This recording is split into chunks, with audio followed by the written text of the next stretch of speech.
kalian semua dalam keadaan baik-baik saja ya? Pada video kali ini Lista akan membahas spoiler dari episode 47 serial Dongwon Tales of Warding Gods yang super seru.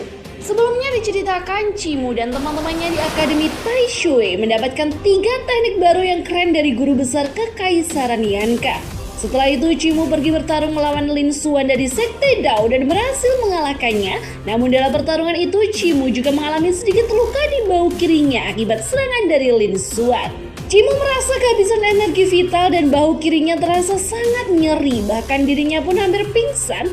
Tapi tiba-tiba seekor binatang cilin muncul dan menjilat bahu Chimu, membuat lukanya sembuh secara ajaib. Chimu kaget karena binatang cilin itu memiliki kemampuan penyembuhan yang luar biasa. Chimu ingin meminta air liur binatang cilin itu, tapi binatang cilin itu tidak mau dan meminta Chimu untuk membawa sapi gunung sebagai gantinya. Tanpa pikir panjang, Chimu menerima permintaan itu dan pergi mencari sapi gunung. Saat melewati para murid Akademi Taishui, mereka baru mengetahui bahwa Sekte Dao telah pergi meninggalkan akademi, tapi tidak tahu siapa yang mengalahkan Lin Xuan.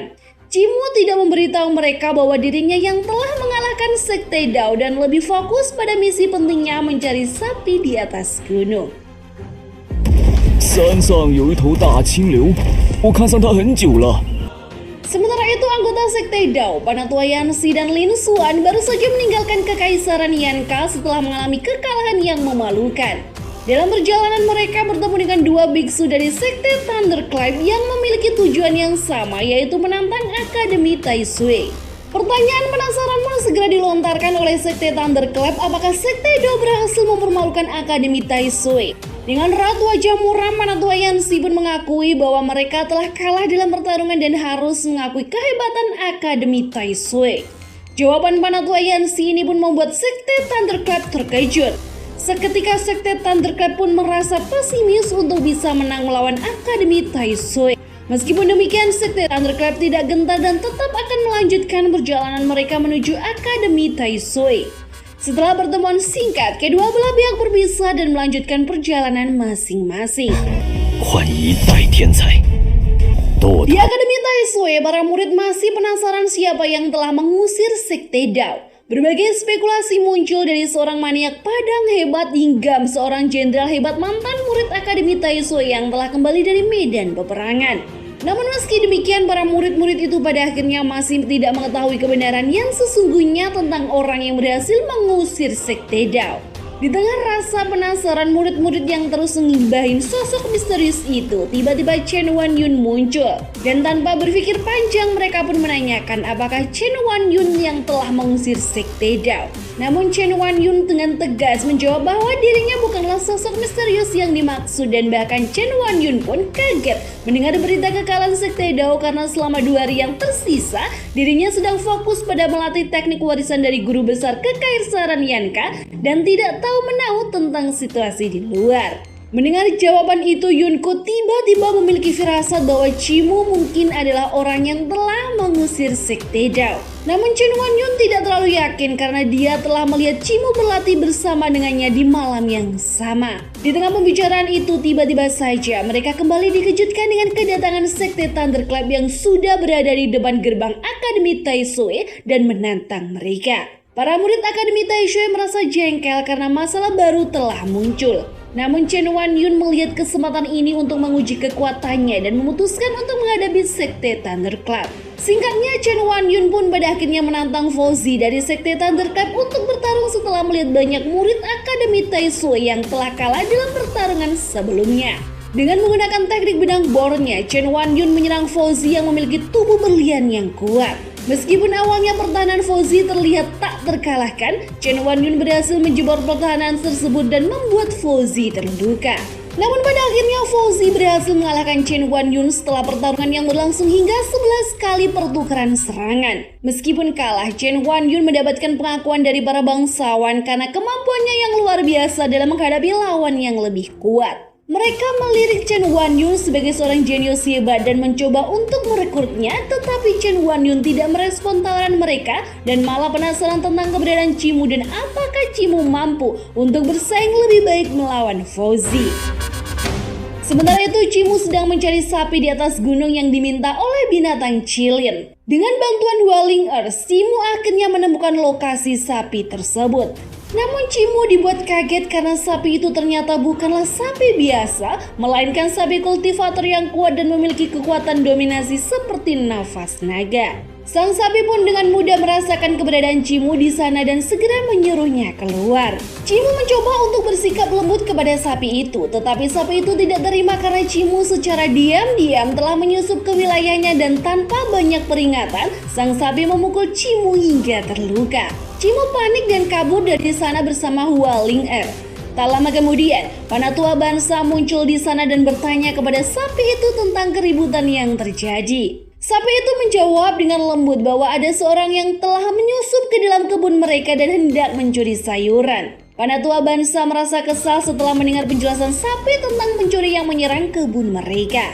Sapi itu tidak bisa mengidentifikasi pencuri tersebut dengan pasti, namun mengabarkan bahwa pencuri itu adalah anak kecil yang membawa rubah. Panatua Bangsa langsung menyadari bahwa pencuri yang dimaksud oleh sapi itu adalah Cimu, anak buangan dari desa Dasu. Dengan kesal, Panatua Bangsa memutuskan untuk memberikan pelajaran kepada Cimu. Sementara itu, Cimu yang kabur dari kejaran sapi itu tidak sengaja pergi ke tempat tinggal Patriark Tianmu. Cimu terkejut melihat bahwa Patriark Tianmu tinggal di sebuah gubuk kecil, bukan di istana kekaisaran.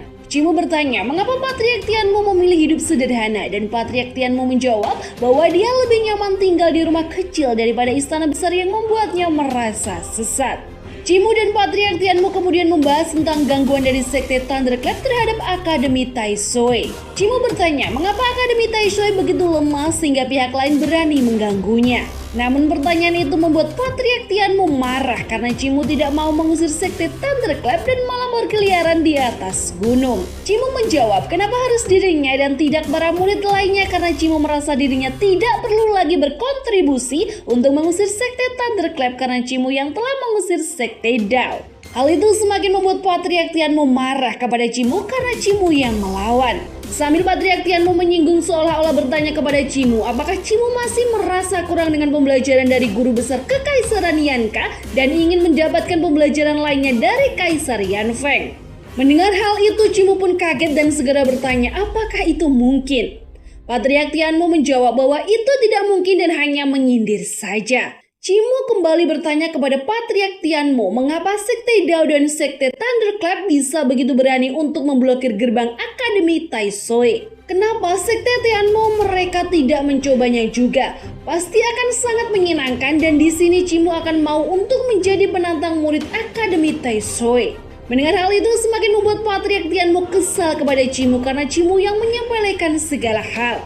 Namun Cimu membela diri dengan mengatakan bahwa dia berani mengatakan hal itu karena memiliki teknik unik yang tidak dimiliki oleh orang lain, yaitu Overload Body Tree Elixir. Patriark Tianmu terkejut dengan perkataan Cimu dan akhirnya mengusir Cimu karena sudah terlalu jengkel dengannya. Cimu mematuhi perintah Patriark Tianmu untuk pergi, namun sebelum pergi dia masih sempat menggoda Patriark Tianmu dengan memberikan saran yang membuat Patriark Tianmu semakin marah.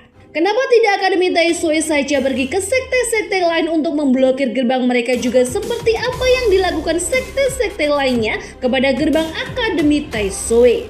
Patriark Tianmu semakin marah dengan Cimu yang menggodanya terus dan menyuruh Cimu untuk segera pergi. Meskipun demikian, di dalam hati Patriark Tianmu terhibur dan tertawa dengan perkataan Cimu. Sementara itu di tempat Kaisar Yanfeng, Gu Linhuan diberi kesempatan untuk menjadi Grand Kaiselir setelah Patriark Tianmu pensiun. Namun Gu Linhuan menjadi khawatir setelah Kaisar Yanfeng memperingatkan bahwa jika performanya buruk, dia akan dijatuhi hukuman penggal kepala. Kembali ke Cimu, dia berniat untuk membuat racun untuk menangkap sapi gunung. Cimu meminta bantuan Hualing Earth untuk membantu persiapan pembuatan racun tersebut. Cimu mengingatkan bahwa proses penutupan tungku sangat penting dan pembuatan racun ini karena racun yang akan dibuat sangat kuat dan dapat mempengaruhi banyak orang. Saat Cimu dan Hualing Earth sedang mempersiapkan racun, mereka bertemu dengan para dokter yang ingin meminta pembelajaran tentang ilmu kedokteran baru. Cimu awalnya menolak, namun para dokter tersebut meminta izin untuk melihat proses peracikan racun dan Cimu memperbolehkannya. Proses peracikan racun tersebut berlangsung dengan lancar berkat kemampuan yang telah diajarkan oleh paman apoteker. Setelah racun kabut selesai dibuat, Cimo merasukkannya ke dalam tempat penyimpanan dan para dokter yang melihat proses tersebut menjadi semakin kagum dengan kemampuan Cimo. Selain itu, Cimo pergi untuk menangani sapi gunung sebelumnya, sedangkan para dokter mencoba untuk meracik racun yang sama seperti Cimo.